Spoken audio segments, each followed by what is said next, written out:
বন্যায় ক্ষতিগ্রস্তর কারণে কুমিল্লা ফেনীবাসীদের জন্য আমরা কিছু শুকনা খাবার রেডি করতেছি। তো সবাই যার যার স্থান থেকে কুমিল্লাবাসীদের জন্য এইভাবে নিয়ে এগিয়ে চলুন আমাদের মতো। আসসালামু আলাইকুম, সবাই কেমন আছেন? আশা করি সবাই অনেক ভালো আছেন। আজ আমরা ভালো নেই, কারণ কুমিল্লা বন্যার ক্ষতিগ্রস্তের কারণে তো অনেকটাই ক্ষতি হয়েছে, সেটা সারা বাংলাদেশে জানেন। এবং আমরা কুমিল্লা ফেনীবাসীদের জন্য কিছু শুকনা খাবার রেডি করছি। তো আমাদের মতো সবাই যার যার স্থান থেকে কুমিল্লা ফেনী পাশে দাঁড়ান, তাদের একটু উপকার হবে। তো আমরা মনে করি এই কাজটা অনেকটাই ভালো।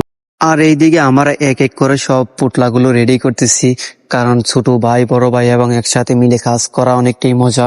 আর যেহেতু এটা বন্যার কাজ, সেটা সবাই একসাথেই করতেছে।